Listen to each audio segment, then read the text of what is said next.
Kalau tersakiti artinya hati yang sakit karena diri sendiri. Jadi kita yang mengizinkan sakit. Kalau disakiti berarti ada orang yang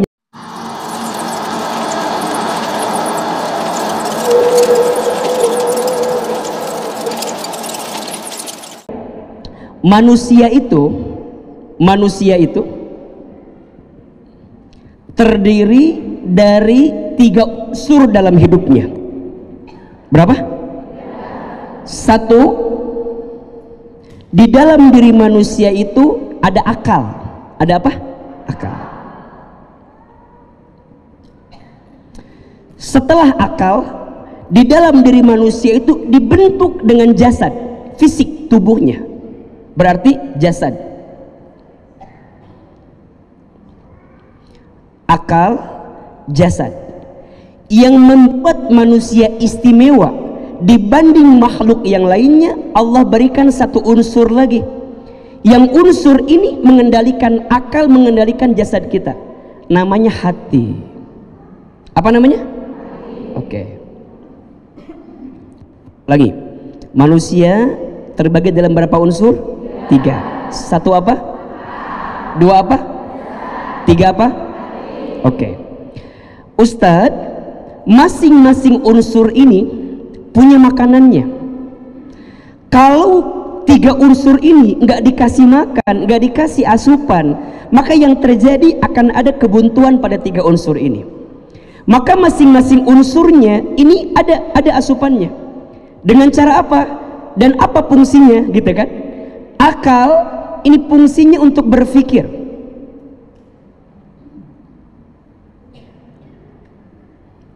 Jasad ini fungsinya untuk bergerak.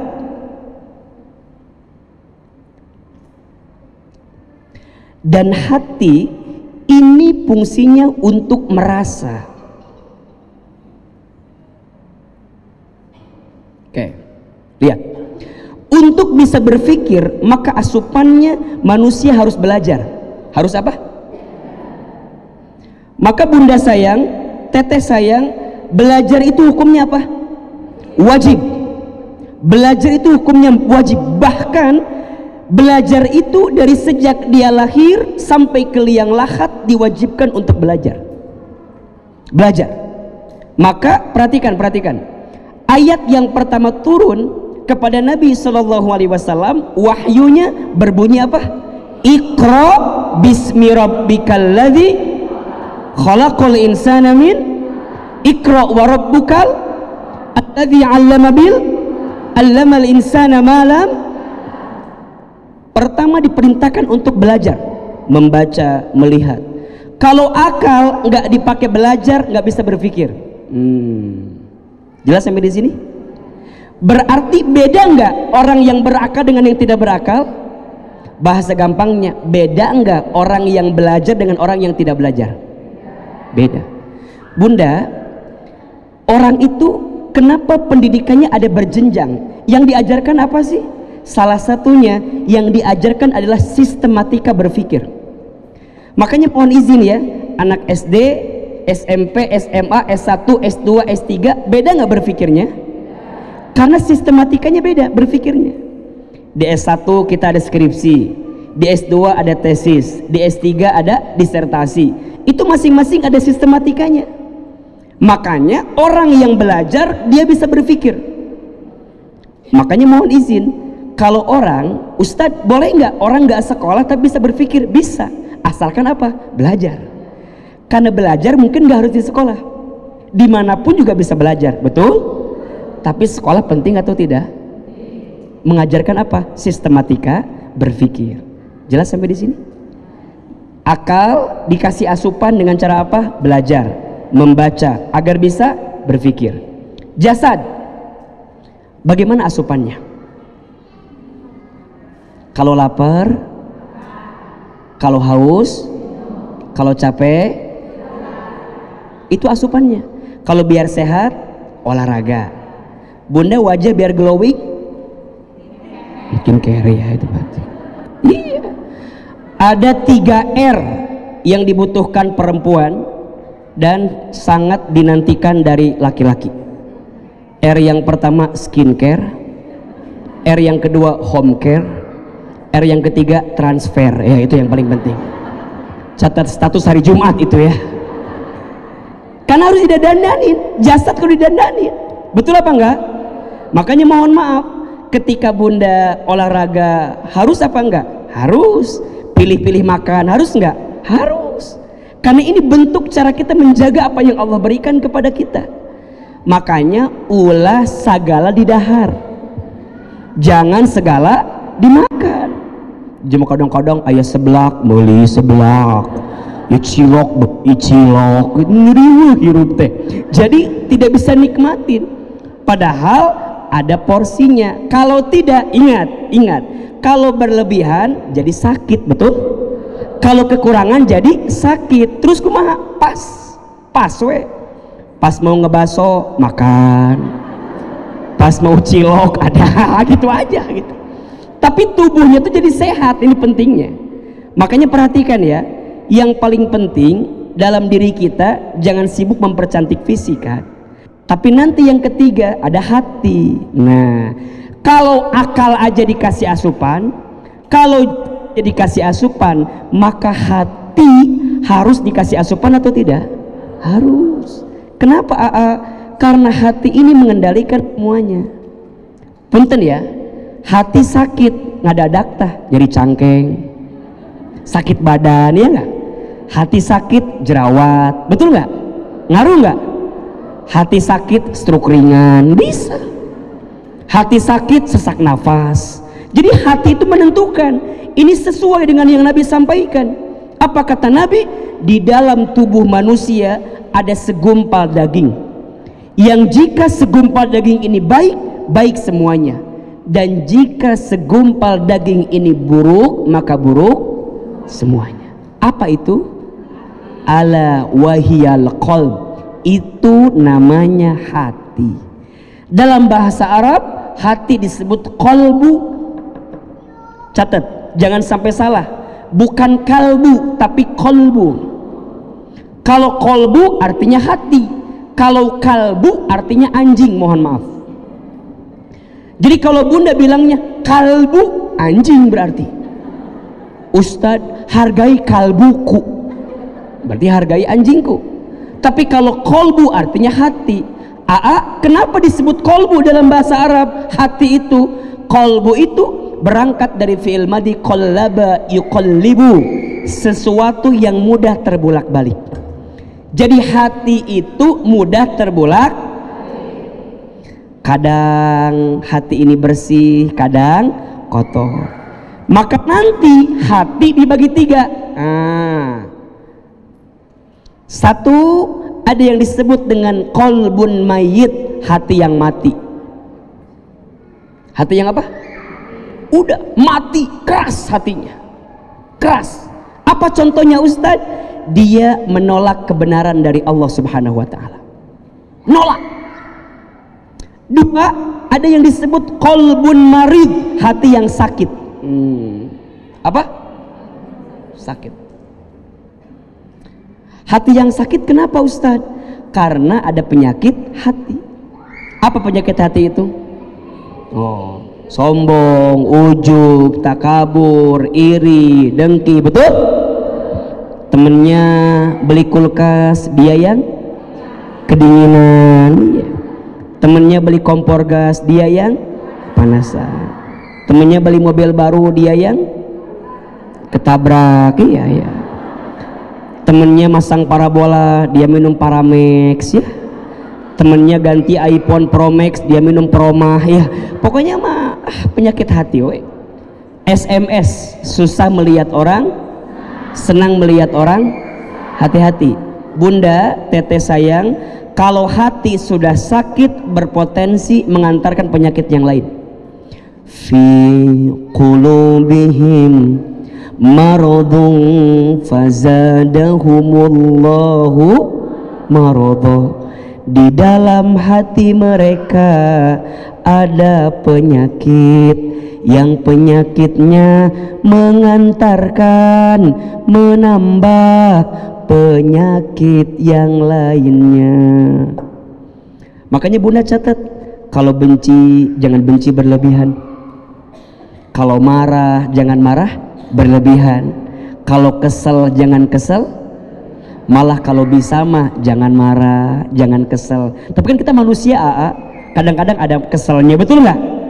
Ya udah kalau gitu jangan berlebihan, karena semua sikap hati yang buruk berlebihan mengundang sesuatu yang tidak baik dalam hidup kita.